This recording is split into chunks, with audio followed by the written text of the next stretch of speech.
Alright guys, so we're going over some Turn A Gundam here. We're just going to show you what the character is like, what his strengths and weaknesses are in these standard situations, and what you can do to play it better, and yeah. So, the thing about Turn A Gundam is it's honestly a lot of like a mixed bag. Like, yes, it does have powerful abilities to bully like tanks and counter Barbatos with its new and improved grab ability, but other than that, and its ultimate, it's kind of weak. The biggest issue is that its primary fire is just not strong. It doesn't actually really have the ability to finish kills very well. It got nerfed during the network test. In the network test, it had the ability to deal 510 damage with a headshot. So for full charge headshot, you could... Oh man, I fell off of it. With a full charge headshot, you could do 510 damage, but now it's only 465. So unless a teammate helps you, you can't actually secure a kill with 2 headshots, which is honestly a big nerf just because, you know, it's an extra shot you have to hit, right? It was really kind of a weird change for me. I don't know why they decided to do that, but they did, so. So that's honestly the biggest weakness. Because it doesn't have the ability to consistently output damage, yes, it has some powerful abilities, but what you'll end up finding is that you're just not, like, doing enough consistently to justify the good parts of its kits. Like, yeah, its abilities are strong and all. Oh, I managed to get him. That's hilarious. Like, yes, their abilities are strong, but just because you don't do any damage, like Exhibit A, right? It ends up not being enough to justify picking the character. Alright, that guy's lucky he didn't make it up here. I was gonna grab him. So it does kind of want to play like a sniper though for a lot of the time. It's really what it should have been, is a sniper character that then is able to... Ooh, oh, it's kind of scary. Yeah, you're bad, kid. A sniper character that's then able to sustain itself with its healing and with its grab ability. But what it really ended up being is more of like a false sniper that doesn't actually have the damage of a sniper and still wants to try and do that. Oh, come on, go down. With a busted ultimate, right? So, like, yes, there are things you can do, don't get me wrong, but it's just not, like, really damaged enough, high enough. If they buffed it up to, like, 600 damage with a headshot, so they could even one-shot, like, or two-shot 1200 hit point mobile suits, it would be really, like, balanced, to be honest. It would, like, there'd be a reason to pick it, rather than just, like, not, versus, like, you know, exchanging that for another character, right?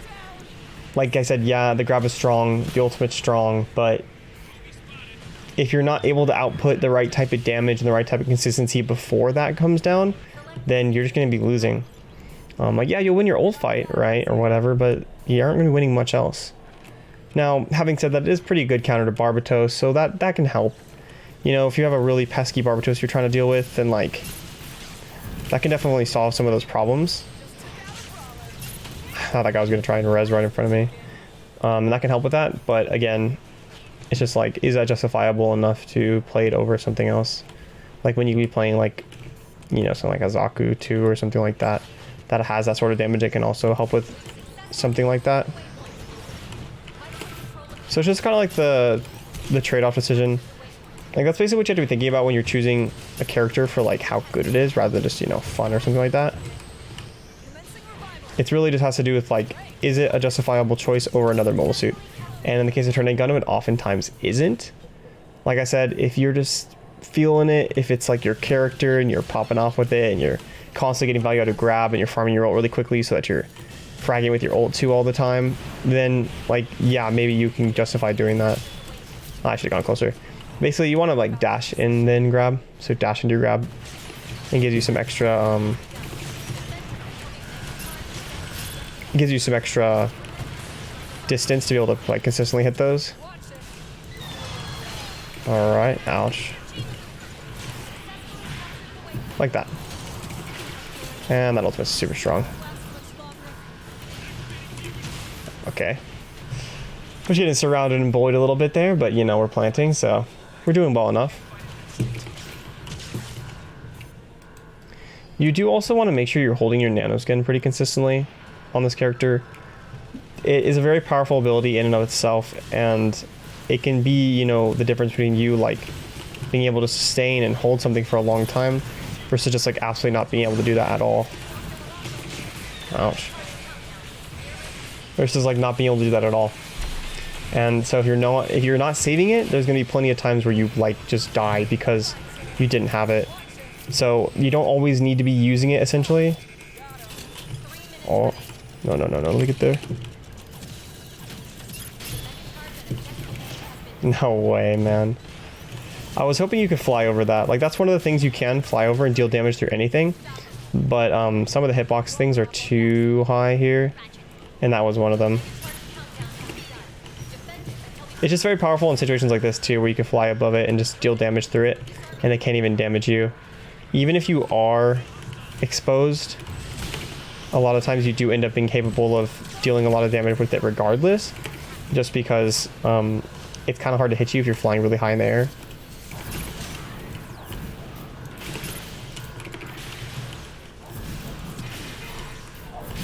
And we get to grab and secure that. So again, like I said, pretty good against Barbatos. Not good against having 200 HP and getting flanked by a Pale Rider. They definitely, like I said, they definitely need to try and modify its damage numbers. The fact that it can not two-shot a 1000 hit point hero is ridiculous to me. If they were to buff its damage with consistency, then it finds itself a nice little niche, right? Finds itself a niche of being like a counter dive sniper, essentially. And so on maps where like sniping is valuable, you could play it if it's and play it to counter certain things that would maybe diving your flankers, like a Zaku or something like that. Then it'll have a nice little niche it could fit into. All right, so we're going on our second attack here. It's pretty important to make sure, like, when you push out of the spawn, that you just take a little bit of a millisecond to, like, you know, make sure that you're not going to be getting absolutely collapsed by damage flying in. People who are playing the game solidly will try and do that to you, just because if they're able to do it, gets an extra ult charge, buys them a few seconds with, you know, just some extra time that they're able to gather from it, that sort of thing. And honestly, I don't think we should be going up there against Barbatos, because that guy's looking kind of scary. That's one of the things when you're playing against a Barbatos, you want to make sure you're going to like a longer sight line, essentially,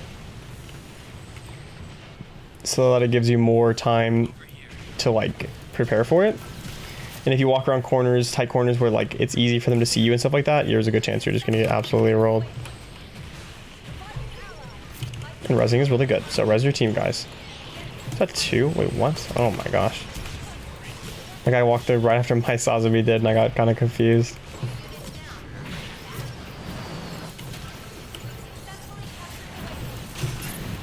And I mentioned this before, the damage that you can do after you grab someone is actually higher if you just do the regular damage primary fires. It's not the charged up ones. Even though the non-charged up ones don't really do much damage, it is actually more if you're like outputting them consistently.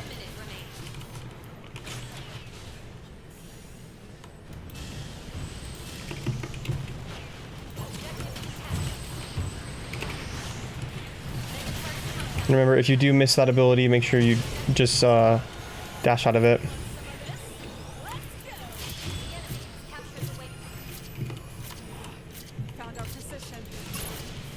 Fortunately, they took that from us, and that gives us like a long respawn time extra. Oh, what happened there? So, I don't know. I've been trying to work out what actually that like interaction is. Because he has, you know, the unstoppable ability right there, essentially, and I grabbed him, so did I actually stun him temporarily? Like, what happens there?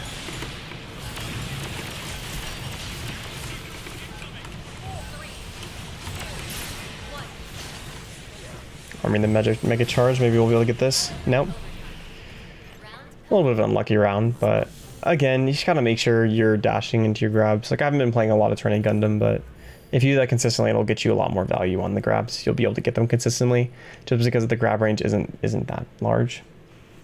Alright, so now we're going to try and stop them here. It's been looking a little bit rough, but we'll see how it goes. So, something I noticed with Turn A Gundam is there's an interesting little tech you can do. You can charge up your shots while you're sprinting. So you can sprint with it, and then immediately you can fire it right after that. So you can use it as like a sort of, you know, extra little source of damage if you're doing it properly. That can get you a little bit more damage in after you've been sprinting. So you don't need to sprint and then charge it up. If you're going to sprint, you charge it up and sprint at the same time. And that'll give you the ability to have like one extra source of damage going in earlier in the fight. Just like that, this time I actually dashed into them, but not able to secure the kill.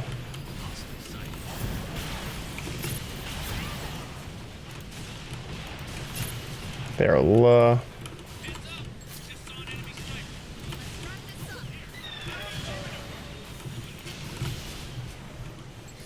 We want to be trying to put that damage into that sniper up on the high ground there.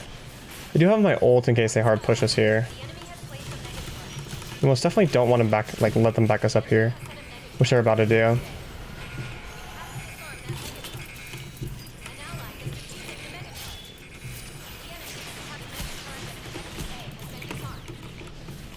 So basically in those situations, it might seem like a good idea to like, just everyone start running back and to deal with it, but it's really, really, really not.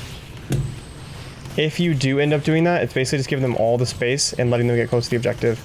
Taking a fight against them when you're like on the objective, it's near impossible to defuse it. But if you only let one person there, you can do it pretty easily. So that's my goal, is to try and not let them have that.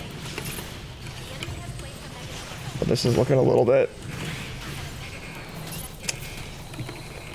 Just barely couldn't get to it. Yeah, and we're gonna have an impossible time to defuse this. Maybe if I can body lock him off of this.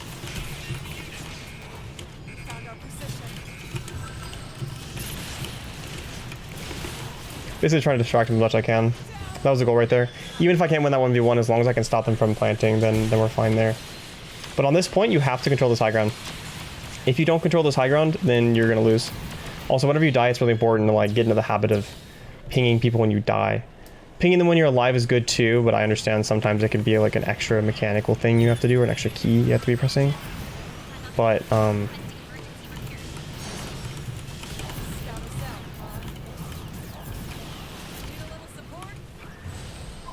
if they plan on A actually here, we're just going to lose for sure.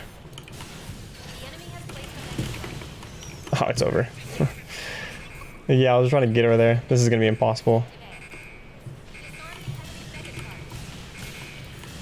There's nothing you can do about that in the slightest. Also, I wish there was like an objective around the bomb here that you could like stand in to stop the timer or something like that. Like not fully defuse it, but just at least stop the timer sort of a thing. Or make it so it's overtime based, because that would still have the whole defuse part of it be a thing, but not make it such an easy, like, I'll just kill the person who's defusing and it's over sort of thing. If you're looking for some more Gundam Evolution videos, then make sure to check out my mobile suit guides. I made one for all original to 14 mobile suits, and I did a Should You Main guide series also, covering the same mobile suits and talking about whether you should actually main them in Gundam Evolution or not.